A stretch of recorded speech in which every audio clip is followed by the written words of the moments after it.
Hello नमस्कार, तुमच्या सगळ्यांचं स्वागत आहे माझ्या या छोट्याशा ब्लॉगमध्ये. तर मित्रांनो, तुमच्या सगळ्यांना माहिती आहे की मी आता कुठे आहे. मी आता मालवणला आहे. मालवणला यायचं हे माझं आधीपासूनचं स्वप्न होतं. खरं तर मला तिकडचा निसर्गाचा अनुभव आणि तिकडच्या माशांची चव घ्यायची खूप इच्छा होती आणि एक स्वप्नच होतं. तर आज हे माझं स्वप्न हे माझ्या जवळच्या मित्रांमुळे पूर्ण झालं आहे. त्यांचे खरंच मनापासून खूप खूप खूप खूप आभार.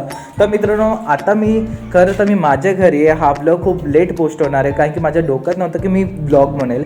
सगळे व्हिडिओ माझे असे घाईमध्ये झाले. तर मी विचार केला की घरी जाऊन मस्त आरामात निवांतमध्ये व्हॉइस ओव्हर देईल. व्हिडिओमध्ये जी झाली ती बडबड म्यूट आहे.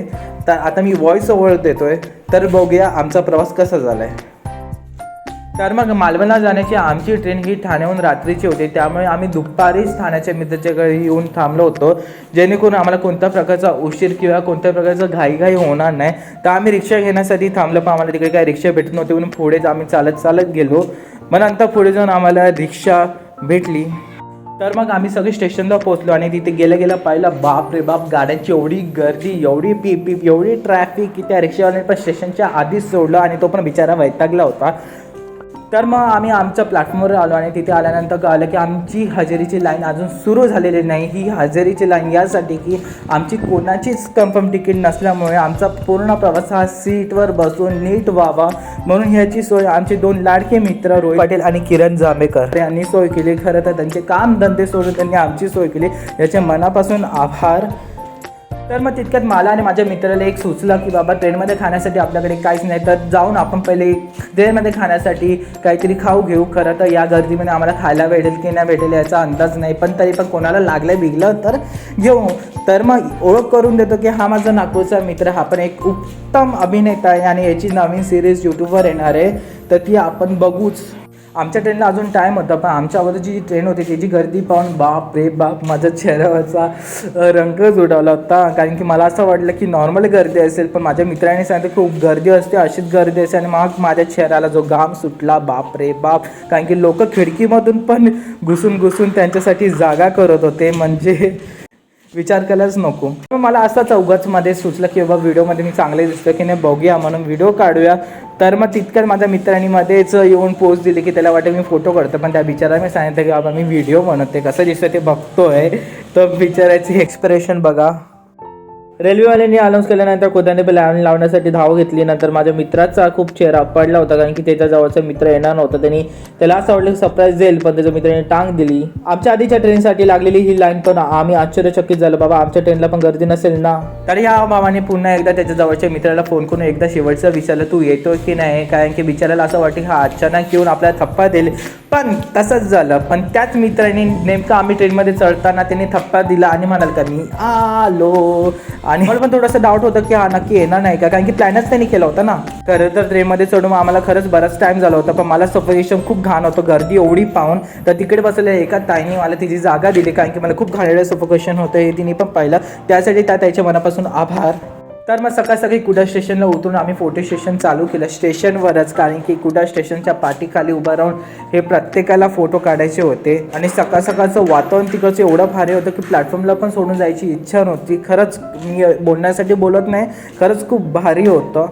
तर मग आम्ही सगळे स्टेशनच्या बाहेर पडलो आणि बघतो काय, कुडाळ स्टेशन एवढं सुंदर आणि एवढं स्वच्छता, वा. खरं तर आम्हाला तिथे पण फोटोशूट करायचं होतं, पण आम्हाला उशीर होत होता, त्यामुळे आम्ही काढले नाही. तर मग आम्ही स्टेशनवरून बस स्टँडला जाण्यासाठी रिक्षा केली. तिथून आम्ही बस पकडून मालवणला उतरलो. तेवढ्या वेळेचा मी व्हिडिओ शूट नाही केलं, कारण की लक्षातच नव्हतं. तर आम्ही सगळे थोडंसं पुढे चालत जातोय, कारण की आम्ही तिथे गाड्या भाड्याने भेटणार होतो. माझे मित्र तिथे गाड्या चेक करत होते काय व्यवस्थित वगैरे आहे की नाही. इथे मी ओळख करून देतो, हा माझा मित्र दीपक, हा अभिनेता पण आहे, औषधांचा डॉक्टर पण आहे आणि हा शिक्षक पण आहे. याची ओळख तर मी आधीच करून दिला, हा पण अभिनेता आहे.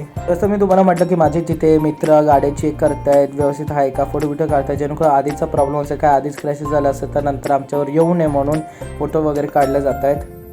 तर मग आम्ही निघालो आमच्या लोकेशनवर, म्हणजे आम्ही जिथे राहणार आहोत तिकडे आम्ही चाललोय. खरं तर हा मित्र हा पूर्णपणे मालवणचा आहे आणि हा मला छोटे माहिती देत होता, मालवणाबद्दल सांगत होता. खूप चांगल्या गोष्टी त्याने सांगितल्या, शेअर केल्या. मग आम्ही आमच्या लोकेशनवर पोचलो आणि बघतो काय, वाह, म्हणजे एक स्वप्नासारखंच आहे की समुद्राजवळ आपलं घर असावं, खिडकी उघडली, दरवाजा उघडला तर समुद्र असावा. तर एक स्वप्नासारखंच होतं. हे आमची रूम जिथे आम्ही राहतोय, जिथे 2 ते 2-2.5 दिवस काढणार आहोत. आणि तिकडून हा नजारा तुम्हाला दाखवतोय.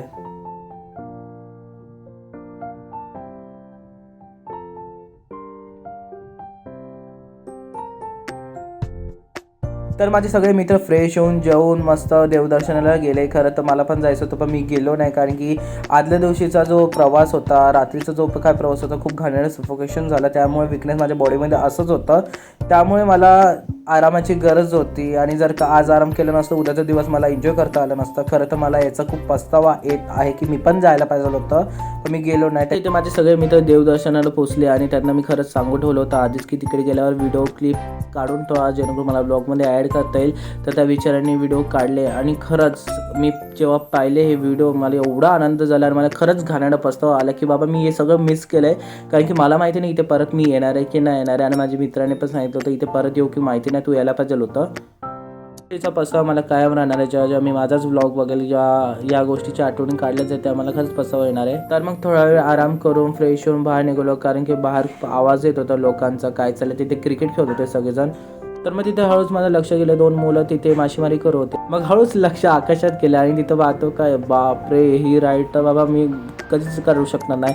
मी इथे थोडासा फिल्मी झालो, कारण की ही व्हिडिओ यासाठी क्लिक केली आहे कारण की मला रीलमध्ये अपलोड करता येईल. तर मग काही वेळाने माझे सगळे मित्र आले आणि आल्या त्यांची एका गोष्टीवर चर्चा चालू होती आणि ती चर्चा कशाबद्दल होती हे मी तुम्हाला ऐकवतो. पण आपले येताना पण तसंच केलं होतं.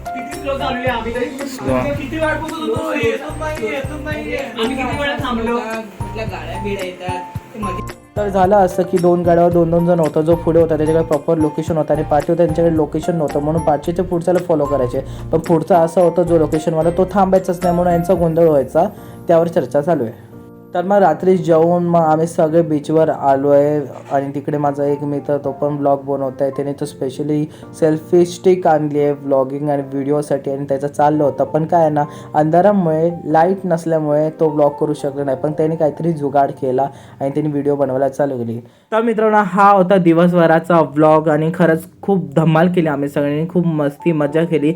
एक गोष्ट सोडून मला त्या गोष्टीचा खरंच पस्तावा येणार, पण आता काय करू शकतो. तर मित्रांनो, भेटूया आपण उद्याच्या व्लॉगमध्ये. चला टाटा.